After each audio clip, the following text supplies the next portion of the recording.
Okay. Okay, so this video is not going to be the regular video. My camera crooked? No, it's fine. Alright. So, gonna do something different today because I need to get this off my chest, and if I don't do a video on it, that's not gonna happen.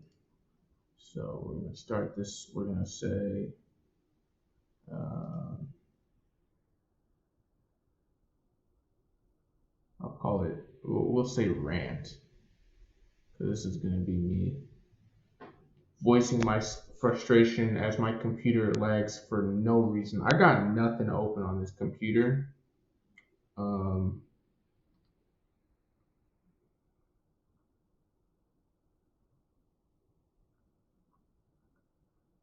we'll go with this. All right. So, um, we'll say rants, and the title will be medical industry. Okay. So, still got my scrubs on because this just happened today. So, here's the. Let me basically paint the picture. So today, um, I was doing my patients like I normally do, and one of the patients came in, and they had a couple. It was this elderly woman. Um, she had a couple tests to do, and I do testing upstairs. So I do transcranial Doppler, and I also do a couple other tests. So this lady had a transcranial Doppler, so that was the one test she had with me. So she had a test with the other technician first, and then afterwards she had the test with me. Now, as soon as I saw her, I knew something was a little bit off, but kept it to myself. Um, so she sits down in the chair, and I start setting up the equipment.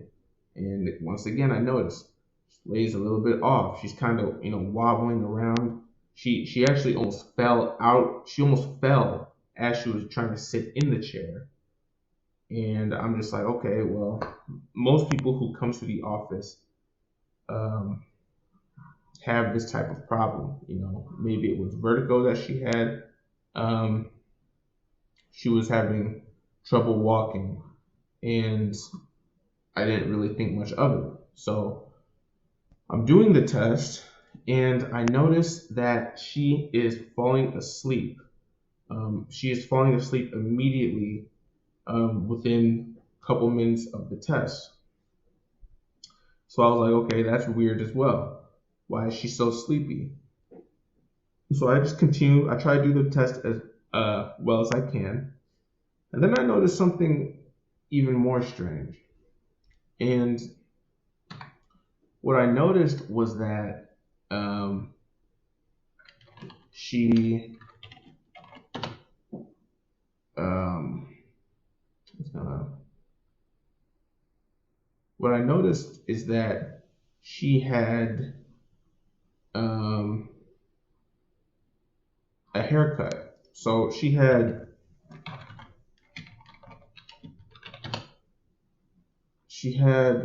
her dreads, right? But they kind of looked like this. They looked like this. They didn't look like good dreads. They looked like this. And I was just like, now why would somebody choose to have their dreads look this way? Okay. And I don't judge, so I just kept doing the test. And then I noticed, her hair is moving. So then I thought to myself, well, why would her hair be moving? And this is when things took a turn for the worse because I noticed that there was a beetle that fell off of um, like one of these. So I saw one of these crawling on the towel. There was a towel that I put around people's necks when I do the test, and I noticed there was a beetle on the freaking towel. I'm like, now where did that beetle come from? I looked to the window was closed, so it did not come through the window. So at this point, um, I start to actually look at this lady, and again, what I notice is that her hair is moving. So then I take a closer look, and what I discover is that this lady had a lice infestation, a bad one. And it looked like this is absolutely disgusting, but it actually looks like this. This is what her hair actually looked like, and it was moving. I cannot stress that enough. Um, so most people who have lice, they have a small amount of lice. But this lady had several spots in her, she had 3 different spots in her head that looked like this, in 3 different spots. And they were moving. And so I guess my fight or flight triggered because I could not finish that test. But why do I bring this up? The reason I bring this up is because there were 3 different people who examined this lady who could have found that she had a lice infestation in her head before she sat down in my lab. There was the technician who did the test before me, who did an EMG upper on her. There was the doctor downstairs that did a physical examination on her. The nurse practitioner did a physical examination on her to get her to have these tests done. And then there was also her primary care doctor who sent her to the nurse practitioner in the first place. So this is the problem. So that brings me to the problem with the medical industry, right? I'll put it in red. So the problem with the medical industry is this. All 3 of those people were thinking about getting paid and they weren't thinking about helping this person at all, right? Meanwhile, this person is actually dying. This elderly woman was actually dying. She had 3 different seizures within the last 6 months. Yeah, she had 3 different seizures within the last 6 months. And here's the thing.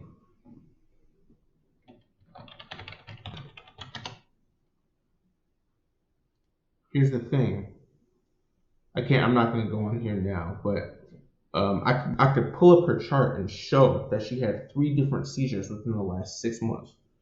And it said in her chart that in February of this year, so about a month ago, she had stopped taking her seizure medication because she said it was making her itch. It was making her itch. That's why she stopped taking her seizure medication, right? So this lady has lice in her hair that is so bad that it has grown into adult lice, right? Because that's what it was. It was fully grown lice. And here's the thing about lice that people don't realize. This is why it's so bad.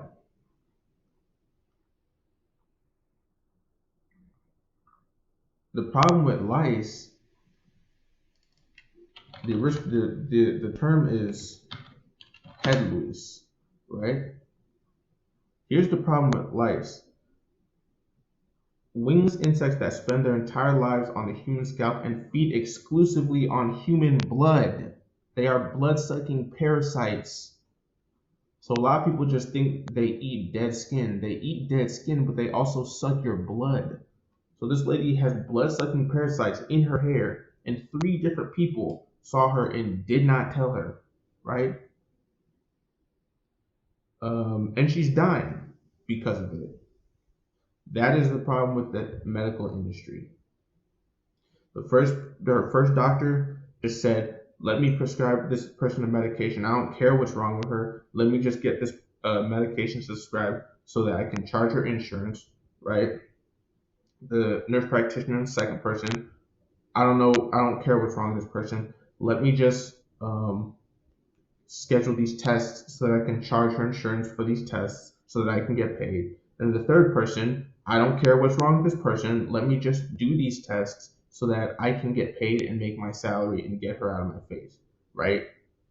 3 different people didn't even care. And the crazy thing is, these freaking things, these things will spread so fast. So I'm still itching thinking because this happened today.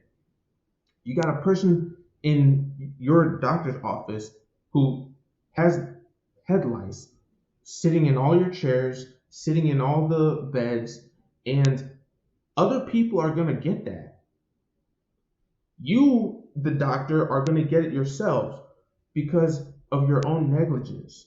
So that's just what I wanted to talk about. They don't care. They just want to make the salary. And that's why people don't want to be nurses anymore. Because if I type in average doctor salary, right? $200,000 a year, okay? Now let's do this. Average nurse salary.